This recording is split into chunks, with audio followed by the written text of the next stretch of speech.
Throughout your career as a pilot, you will most likely fly a variety of airplanes, ranging from small single-engine trainers up to the very large multi-engine jet transport airplanes.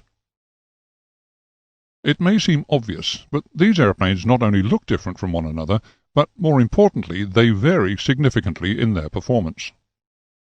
The reason for this is that different aircraft are designed to fulfill different roles. The nature of these roles plays a big part in the level of regulation and safety imposed by the aviation authorities on these airplanes.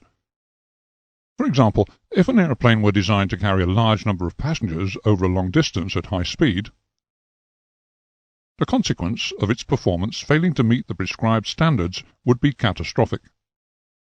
It's therefore prudent to ensure that the very strictest performance rules are applied to these types of airplanes. To achieve this aim, the aviation authorities have segregated airplanes into certain classes, so that the authorities are better able to apply the associated level of performance regulations and ensure a greater level of safety. To this end, 4 principal classes have been established for all public transport airplanes.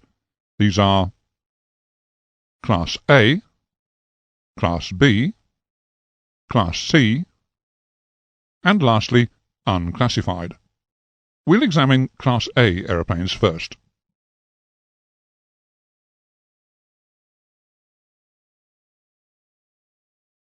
Class A is used for all multi-engine turbopropeller airplanes having 10 or more passenger seats or a maximum takeoff mass of 5,701 kilograms or more, and includes all multi-engined turbojet airplanes. This class of aircraft meets the European Aviation Safety Agency certification specifications for large airplanes as detailed in CS25 Book 1. The performance regulations for Class A airplanes are the most stringent of all the classes, and must take into account reasonably expected adverse operating conditions, such as takeoff and landing on contaminated runways. Engine failure in all flight phases must also be a prime consideration. Should an engine failure occur, the airplane must be able to land at a suitable airfield so that a forced landing is not necessary. The reason for these strict performance regulations is simply due to the fact that this type of airplane carries the greatest potential for performance failure risk because of its high speed and high potential passenger loads. Airplanes which fall into this class range from the small business jets to the huge Airbus A380 and the Boeing 747. The airplane we will be examining in detail when analyzing this class is the Boeing 737-400 and 737-800 series, as shown here.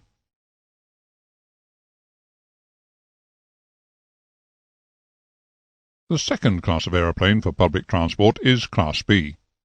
This includes all propeller-driven airplanes having 9 or fewer passenger seats and a maximum takeoff mass of 5,700 kilograms or less.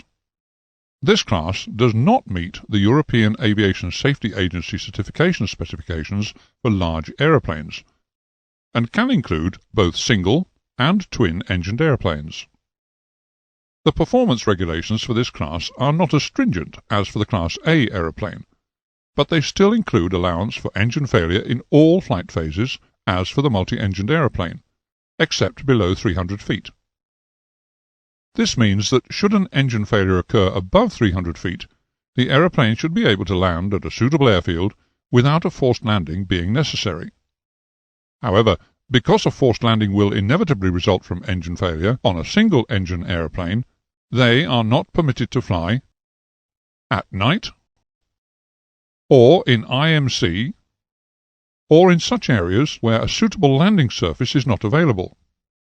Examples of this class of aircraft are the PA-28 Piper Warrior, the Beechcraft Bonanza, and the twin-engined Piper Seneca.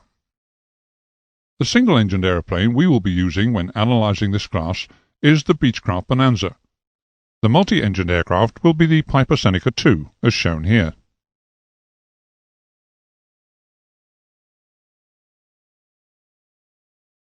The third class of airplane is Class C. This class includes all piston-engined aeroplanes with 10 or more seats or a maximum takeoff mass of 5,701 kilograms or more. This class has similar regulations to the class taking into account reasonably expected adverse operating conditions, such as takeoff and landing on contaminated runways, and consideration of engine failure in all flight phases. Examples of such aeroplanes include DC-3s and DC-6s. However, for the JAA Airline Transport Pilot License Performance Exam, no more detail is needed for this class, and it forms no part of the learning syllabus, since there are very few aeroplanes of this type operating in the public transport category.